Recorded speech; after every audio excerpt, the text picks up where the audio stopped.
Bonjour à tous et bienvenue pour cette nouvelle vidéo. Je suis ravie de vous retrouver. J'espère que vous allez bien, que vous avez passé une bonne semaine et que vous avez eu d'excellentes lectures. Pour ma part, la semaine dernière, ça a été assez dense. La reprise du travail a été hyper dense.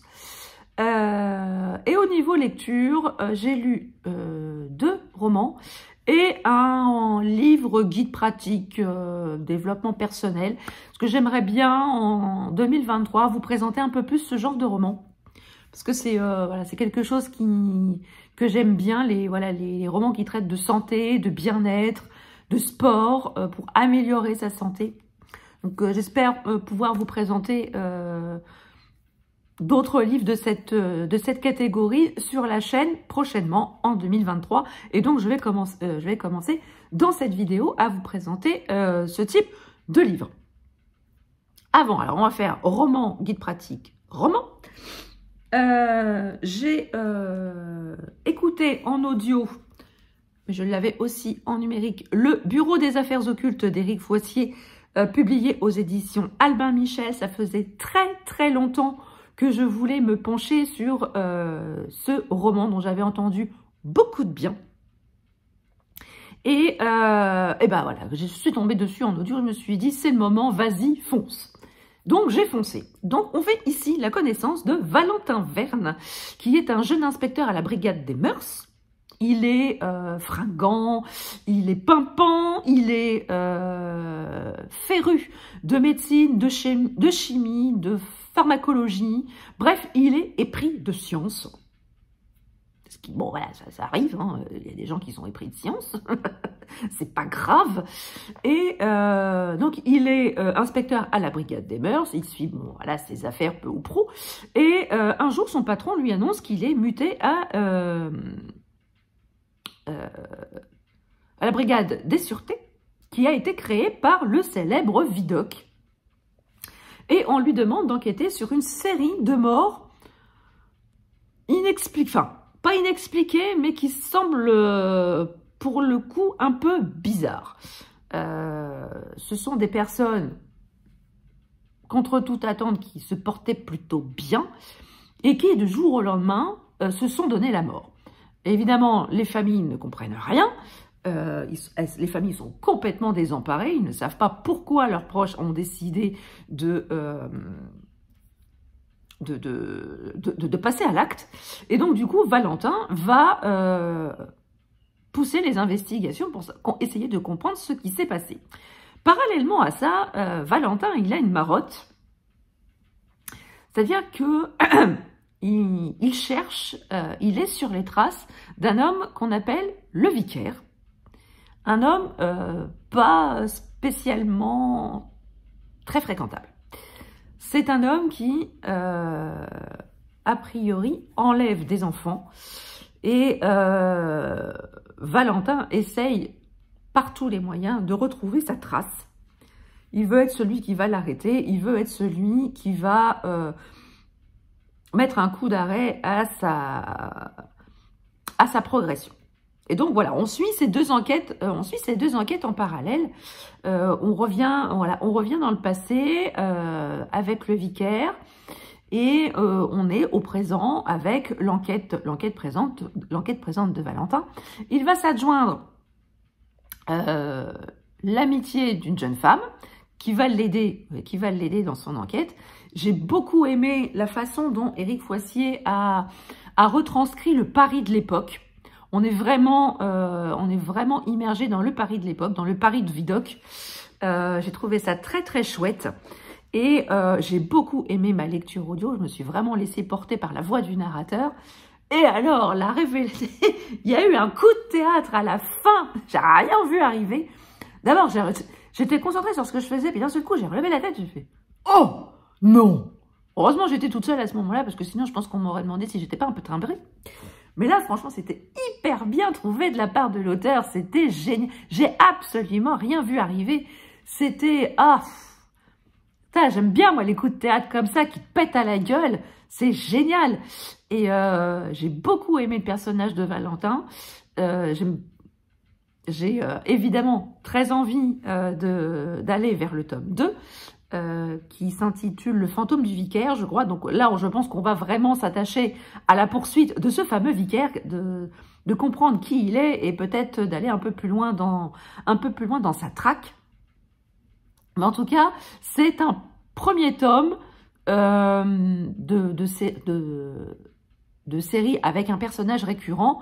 C'est un premier tome introductif, parce que ça s'appelle quand même Le Bureau des Affaires Occultes. On n'en parle pas dans tout le roman. C'est la mise en place de la saga du Bureau des Affaires Occultes. Faut le savoir, vous attendez pas à tomber sur le Bureau des Affaires Occultes dès les premières pages. Je préfère vous le dire.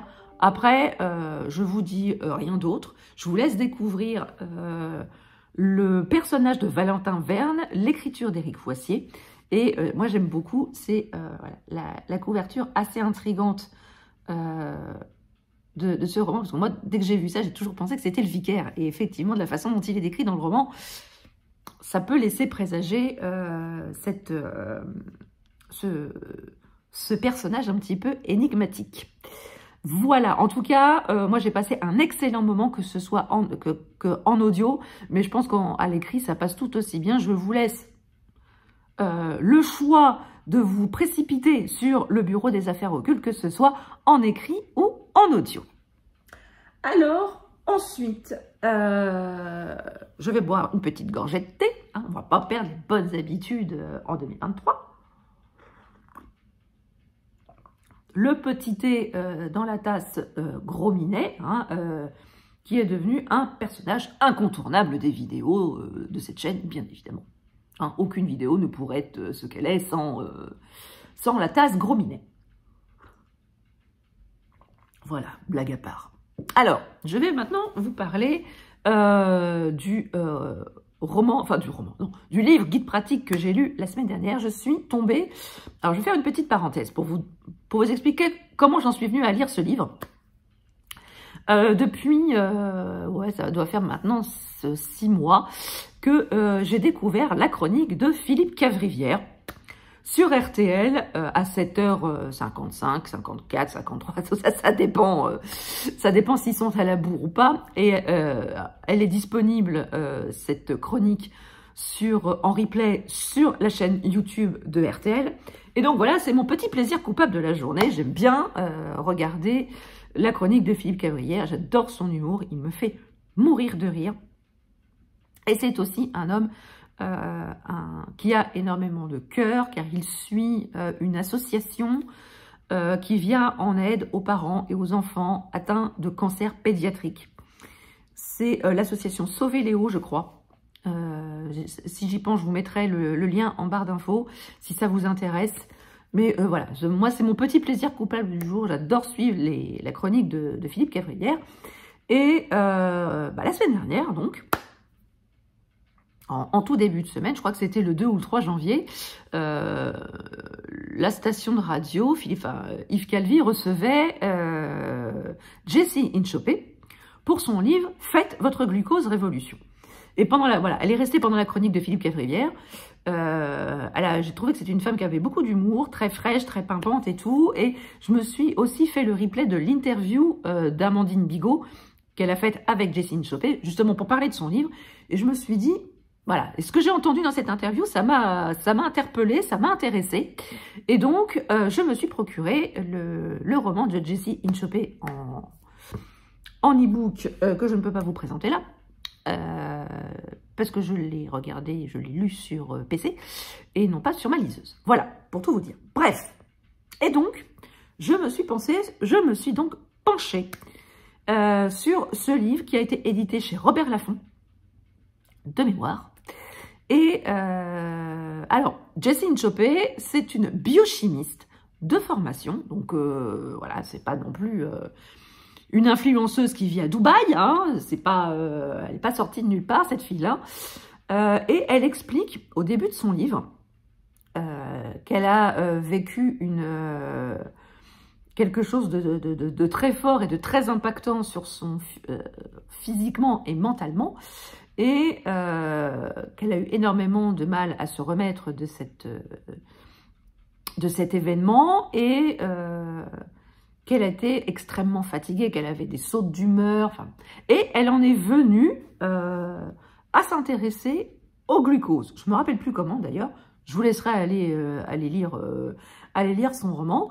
Et elle s'est aperçue que le taux de glucose que l'on peut avoir dans notre organisme et ce qu'on mangeait pouvait créer ce qu'on appelle des pics de glucose qui pouvaient avoir des conséquences fâcheuses sur notre organisme, stress, fatigue, prise de poids, enfin tout ce que vous voulez. Et donc, en tant que biochimiste, elle s'est intéressée à l'impact des pics de glucose sur notre organisme. Et à l'aide de conseils très simples, qui ne chamboulent pas non plus votre vie quotidienne, elle nous donne quelques petits conseils justement pour éviter d'avoir ces fameux pics de glucose qui ont des conséquences, je vous dis, catastrophiques sur notre organisme. Alors, j'ai appris, tout bêtement, hein, que manger des légumes en début de repas, ça crée une couche, comme on dit, protectrice dans votre estomac, et ce qui fait que quand vous ingérez des glucides par la suite, les glucides sont assimilés beaucoup moins vite que sans ce tapis de légumes dans votre estomac, ce qui fait que votre taux de glucose est lissé tout au long de l'après-midi. Vous n'avez pas le pic, ce fameux pic de glucose qui fait du yo-yo dans votre organisme. Alors c'est par le biais de ces petits conseils simples. Alors ne serait-ce que, voilà, ajouter une petite entrée avec des légumes à votre repas et aussi l'ordre dans lequel vous mangez vos aliments. Quand vous mangez vos aliments, Jessie Insopey nous conseille de... Alors, vous mangez votre petite entrée, arrosée d'une petite vinaigrette, là, et dans votre assiette, vous commencez par les légumes. Vous commencez par manger les légumes. Ensuite, vous mangez vos protéines, votre viande, votre poisson. Et ensuite, et à la fin, vous mangez vos féculents. Et là, c'est pareil, votre taux de glucose est lissé tout au long de l'après-midi et vous n'avez pas cette espèce de coup de barre qu'on ressent tous plus ou moins l'après-midi. Elle conseille aussi de faire un petit peu d'exercice après le repas, ne serait-ce que marcher 10 minutes après votre repas permet voilà, à vos muscles, à votre corps, de brûler ce qu'il vient d'ingérer, de commencer la synthèse du glucogène dans le sang. Donc du coup, voilà, moi j'ai, il y a une dizaine de conseils qui sont indiqués dans le livre. Alors, on n'est pas obligé de suivre les 10. Hein, selon votre vie, selon votre mode de vie, vous pouvez voilà, ne serait-ce que voilà, en adopter un ou deux pour déjà voir un peu les bienfaits hein, de ces conseils sur votre corps. Alors moi, ça fait 2-3 jours hein, quand même que je les ai mis en place. Je ne peux pas non plus vous dire que ça a été une révolution. Je préfère quand même continuer à suivre ces petits conseils sur plusieurs semaines, 1 mois, 2 mois, pour voir un peu ce que ça donne. Et si ça vous intéresse, je reviendrai vous en parler en vidéo, mais uniquement si ça vous intéresse. Hein. Si ça vous intéresse pas, je passerai mon chemin. Hein. Mais voilà, je trouvais que c'était quand même un livre très intéressant. Il y a beaucoup de témoignages de personnes qui ont suivi les conseils du roman, enfin du livre. J'ai vraiment l'habitude de parler de romans sur cette chaîne. Je me suis aussi abonnée sur Instagram au compte de Jessie Insopey qui s'appelle Glucose Godness, où elle répète aussi les conseils qu'il y a d'indiquer dans son livre. Alors attention, c'est un compte en langue anglaise. Tous les conseils sont en anglais. Je préfère vous prévenir. Donc voilà, si vous n'êtes pas une aficionado de la langue anglaise, je vous conseille peut-être la lecture du livre de Jessie Insopey qui cette fois-ci est en français et les conseils sont en français. Donc voilà. Alors enfin, je rebois un petit coup. Je vous disais en début de vidéo que ma semaine avait été dense. Alors, ça a été dense au niveau travail, mais ça a aussi été dense au niveau lecture. Pourquoi je vous dis ça? Voilà. J'ai donc lu, alors là, du coup, je vais vous présenter la version numérique, mais je l'avais en version brochée. J'ai lu L'Empire du Vampire de Jay Kristoff, publié aux éditions de Saxus. Pourquoi je dis que c'est dense? Parce que là, ça ne se voit pas, mais le livre faisait quand même 953 pages, une belle bricasse. Si vous ne l'avez pas vu, je vous encourage à aller voir le KTU que j'avais fait avant les vacances, où je vous présentais les romans que j'avais. Je crois que c'est la vidéo de mi-décembre, je crois. Donc, c'est le dernier KTU que j'ai publié sur la chaîne. Et je vous montrais ce que j'avais emprunté à la bibliothèque. Et donc, j'ai commencé 2023 avec L'Empire du Vampire. Alors, la lecture est extrêmement dense parce qu'on suit la vie d'un demi-sang, ce qu'on appelle un demi-sang, qui s'appelle Gabriel de Léon. Alors, un demi-sang, c'est le produit, on va dire, d'une humaine et d'un vampire. Et les demi-sangs, ils ont des pouvoirs, ils ont une force herculéenne, ils ont un énorme potentiel, et ils ont des pouvoirs qui sont transmis par le père, selon la lignée à laquelle ils appartiennent. Et donc, on suit le début de la vie de Gabriel. Il a 13 ans, je crois, 13-14 ans, au début du roman. Il nous explique comment il a été enrôlé dans les Saints d'Argent, les Saints d'Argent qui sont les chevaliers, des chevaliers censés protéger Dieu et tout ce qui s'ensuit. Et on suit voilà, sa vie de 13-14 ans jusqu'à l'âge adulte.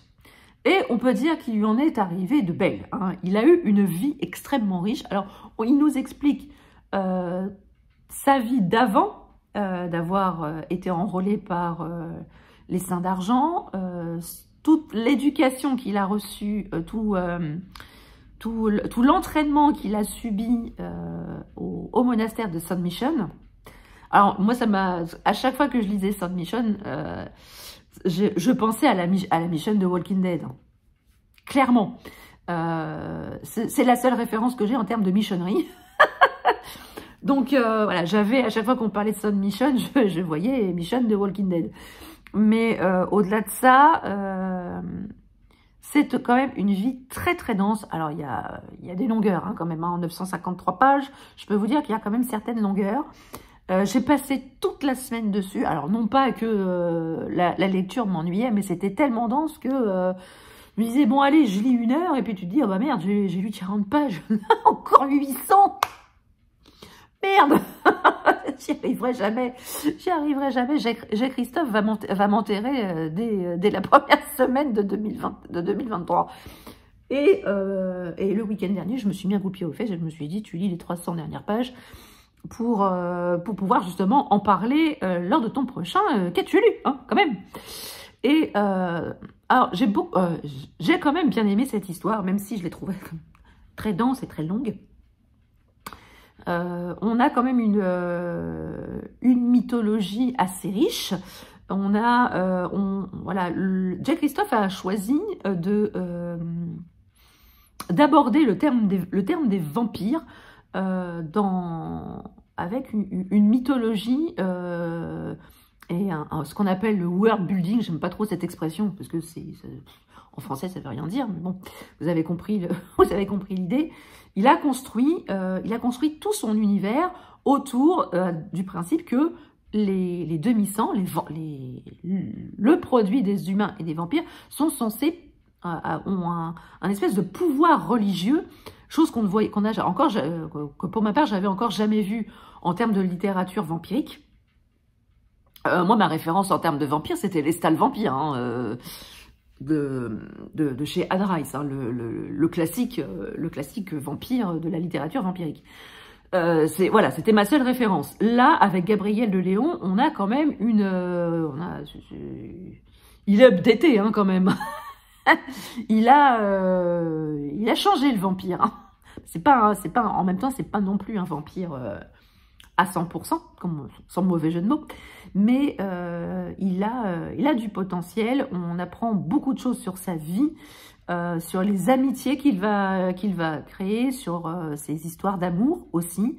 Parce qu'il a beau être demi-sang, il n'en est pas moins homme également. Et il a des sentiments.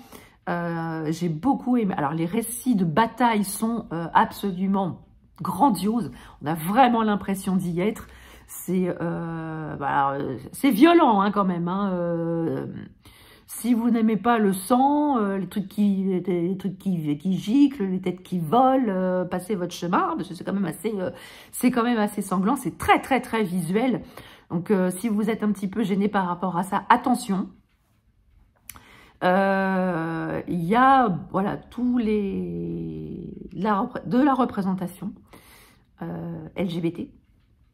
Bon alors moi ça me dérange pas, hein, au-delà de ça, m'en fiche. Hein, tant que ça sert le récit, que c'est pas mis là uniquement pour dire je fais de la représentation. Tant que ça sert le récit, tant mieux. Et ben j'ai bien aimé la révélation finale. Je l'ai pas vu arriver non plus celle-là. Il m'a bien eu, Jeristoff. Il m'a bien eu. J'ai été totalement surprise par cette révélation, tout autant que le personnage principal d'ailleurs. J'en suis pas revenue, je suis tombée des nues, les bras m'en sont tombés. Comme maintenant, vous voyez, les bras m'en sont tombés. Ah, je vais quand même rester sur la couverture, ce serait mieux. Et voilà, ça m'a beaucoup surprise et j'ai beaucoup aimé justement cette fin. Alors, par contre, je suis quand même un petit peu perplexe parce que dans le roman, il n'y a absolument rien qui nous dit que c'est un tome 1. Or, que ce soit sur Livre Addict ou sur Babelio, c'est indiqué que c'est un tome 1. Donc, si quelqu'un a une info sur un probable tome 2, je suis preneuse. En espérant qu'il ne fasse pas autant de pages. Parce que là, 950, ça faisait quand même beaucoup. Donc, quand j'étais à la maison, j'avais le livre papier. Mais quand je partais, quand j'allais travailler, quand j'allais au bureau, je prenais ma liseuse avec la version numérique qui était beaucoup plus légère. Quoique j'aurais peut-être dû le prendre dans les transports en commun. Parce qu'un bouquin de 950 pages, c'est quand même une arme de dissuasion. Hein. Quand on voit quelqu'un avec un bouquin de 900 pages dans les mains, on ne s'approche pas. Voilà. Donc voilà, c'est ma première lecture de Jeristoff en catégorie adulte. Parce que Jeristoff, j'ai déjà lu une saga qu'il a écrite avec Amy Kaufman, c'est Aurora Squad, dont il faut que je lise le tome 3 qui est sorti d'ailleurs. Mais voilà, c'était plutôt en catégorie jeunesse, young adulte. Ici, on est vraiment dans l'adulte. Et franchement, j'ai bien aimé. Je me tâte à lire sa saga Nevernight, qui est en 3 tomes. C'est une passion pavasse aussi. Franchement, je me tâte à la lire. Je vais peut-être attendre un petit peu de digérer la pavasse. Et peut-être que je me ferai cette saga si je tombe dessus à la bibliothèque, par exemple. Donc voilà, cette vidéo est à présent terminée. J'espère qu'elle vous aura plu. N'hésitez pas à me dire en commentaire si vous avez lu certains de ces romans et livres et ce que vous en avez pensé. Et si je vous ai donné envie de le lire, dites-le moi aussi en commentaire. N'hésitez pas à mettre un petit pouce bleu, à partager la vidéo si le cœur vous en dit. Et si vous n'êtes pas encore abonné à la chaîne, n'hésitez pas, c'est gratuit, ça fait plaisir et ça ne fait de mal à personne. Voilà, on est en bonne compagnie, on parle de livres avec du thé. Voilà, il n'y a rien de mieux que pour partager un bon moment. Sur ce, je vous laisse.